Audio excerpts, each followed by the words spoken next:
Well, good afternoon. I'm Kenneth Stevens, Dr. Kenneth Stevens. Been with the medical school for a long time, since '72. I speak in opposition to House Bill 2217 and Senate Bill 579 from 1998, when Oregon's assisted suicide law went into effect. Through last year, 2018, there were 1,459 people who have taken their lives under its provisions. The suicide rate in Oregon has significantly increased and has been noticed by the media in a current media campaign concerned about Oregon's problems with suicide. Patients are being denied treatment by insurance carriers. Both House Bill 2217 and Senate Bill 579 will put vulnerable Oregonians at risk and push Oregon towards legalizing euthanasia. As an oncologist for over 53 years, I've studied and written articles about assisted suicide and have learned of many of its inherent dangers to patients, medicine, and society. These bills would eliminate many of the limited safeguards in Oregon's assisted suicide law. House Bill 2217 would permit physicians to take a more active role in their patient's death. These bills are against the Hippocratic Oath, against our skill set and training, and against our ethical obligation to provide the best care possible to our patients. House Bill 2217 will permit injection, inhalation, or IV, or really any possible means for a suicide. By expanding assisted suicide methods so a patient can kill themselves without taking pills as they do now, lawmakers are making it as easy as possible for Oregonians to kill themselves. In the process, they're involving medical physicians far more than under the current law.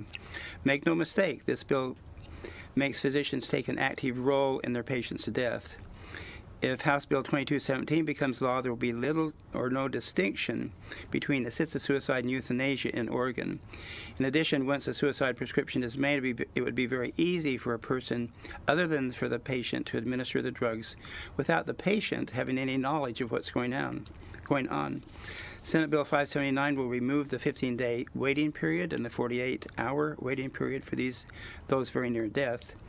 The proposed language even permits a person to obtain lethal drugs and end their life on the same day when they have made the decision to use the law.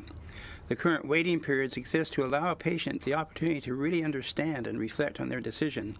This is a heavy and momentous decision, a decision to end one's life prematurely. Patients need protection from making a hasty decision. They also need to have protection from being coerced into making that decision. Senate Bill 579 will not ensure a patient's decision is free of coercion. There's increasing concern regarding the increasing costs of medical care. A February 13, 2019 editorial in the Journal of the American Medical Association titled Rationing of Healthcare in the United States reviewed the challenges of increasing medical costs and deemed it critical to control costs. One way to control costs, healthcare costs, is to expand assisted suicide laws, as these bills would do. The drugs of assisted suicide are less expensive than continued care. This currently exists as the Oregon Medicaid program refuses to cover beneficial treatment for some patients, but will always cover assisted suicide drugs. Economics should not dictate whether a person chooses to live or die. House Bill 2217 and Senate Bill 579 are dangerous bills for Oregon's most endangered and should be opposed by lawmakers. Thank you.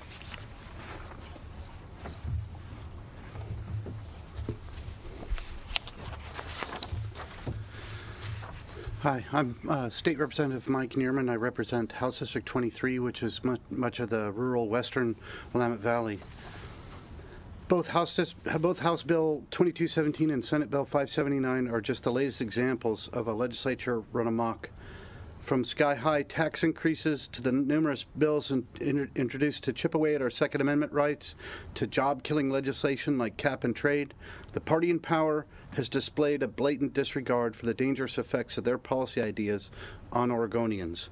Now they're pushing Oregon towards euthanasia. House Bill 2217 and Senate Bill 579 go against what Oregonians were first told physician-assisted suicide would become when the issue was first on the ballot in 1994. Pushing these bills through the legislative process circumnavigates the will of the voters who are led to believe that certain protections would always be in place to protect Oregonians. Now these protections are being chucked aside. Oregon's assisted suicide law does not provide sufficient protections to prevent someone from coercing a person into a decision to request and take the lethal drugs. There is evidence that this currently happens under the law. This is something that we should be working to prevent. Senate Bill 579 and House Bill 2217 will allow this behavior to continue with even less accountability. Those who will be affected by these bills will be Oregonians who are at one of the most vulnerable stages of life. Instead of providing more avenues for lethal drugs to enter a patient's body or designing an on-demand same-day suicide request scheme for these very near death, we should be focusing on providing medical care and comfort to these Oregonians. I ask my colleagues to oppose House Bill 2217 and Senate Bill 579 and to focus instead on helping our most vulnerable constituents. Thank you.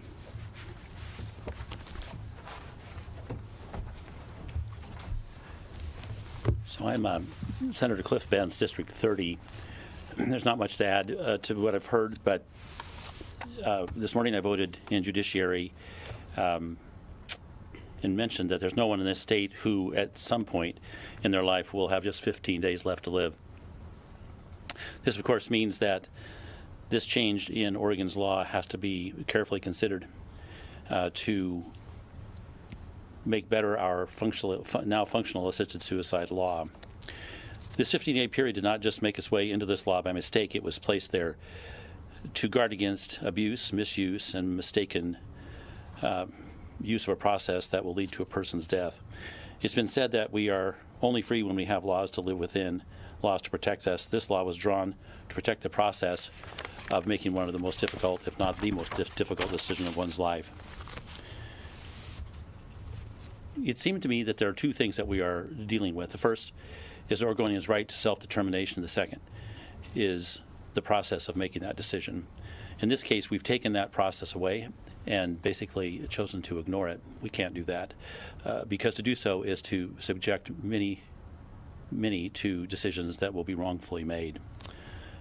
As my colleagues have mentioned, I would urge folks to oppose the Senate Bill 579 and House Bill 2217. I would also suggest that there's always room for improvement of any of these laws, and this one needs a lot of work because it has such enormous and consequential consequences. Thank you.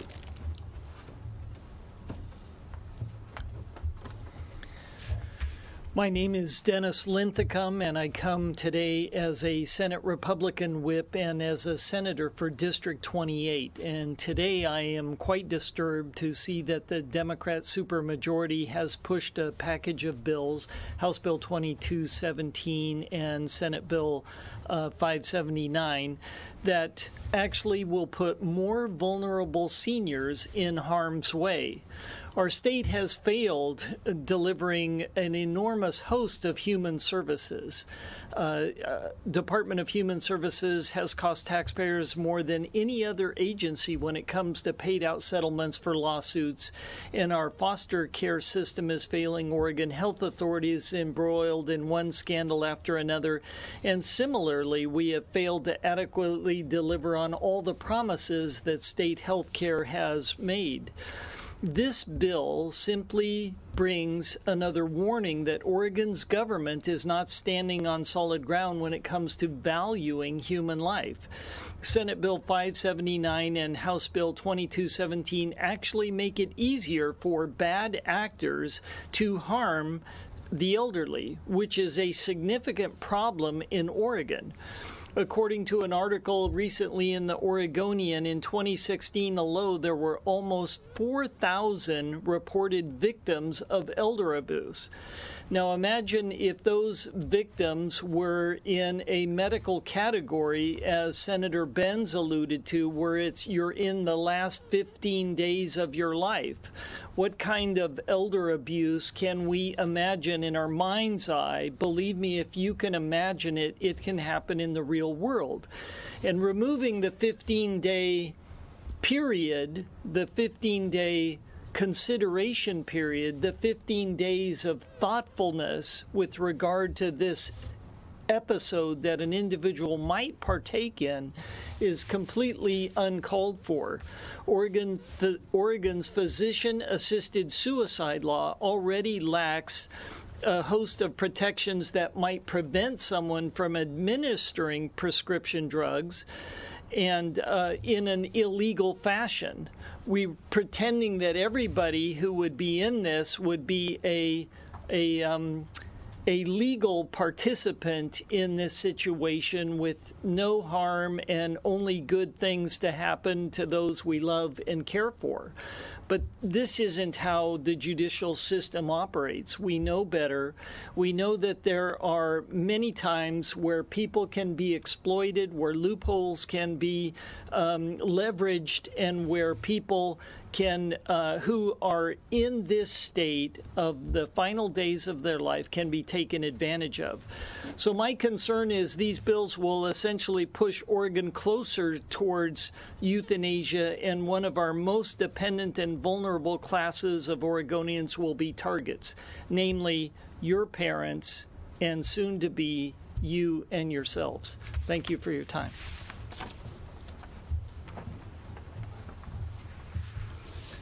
My name is Colm Willis, and I'm a Marion County Commissioner. House Bill 2217 and Senate Bill 579, as these gentlemen have said, expand Oregon's assisted suicide law and target vulnerable Oregonians. And these bills will have a lasting effect on all of us. Legal assisted suicide, which denies the inherent dignity and value of a human being with terminal illness, inevitably has a pervasive effect on all ages and classes of Oregonians. We should not be telling some people in our society that suicide is the answer. Suicide is never the answer. Instead, we should be telling the members of our community how important each and every person is to all of us. We must respond with compassion and love to those who are suffering, not death. For every completed suicide, there are more young people affected by suicide. In Marion County, we joined the Surgeon General and state leaders in recognizing and responding to the clear need for suicide prevention. I'm proud of Marion County's Zero Suicide Initiative. This initiative recognizes the inherent dignity and value of every person in our community. Unfortunately, suicide is the second leading cause of death among children ages 10 to 24. 49 kids between the ages of 10 and 19 died by suicide in 2017. So far this year, the numbers are up to 55 statewide, and in the past 4 months, Marion and Polk counties combined have experienced 12 teen suicides. We're in the midst of a suicide crisis. Instead of promoting and expanding suicide in Oregon, our legislative leaders should be putting their focus on strengthening our mental health and suicide prevention services for all ages and classes of Oregonians.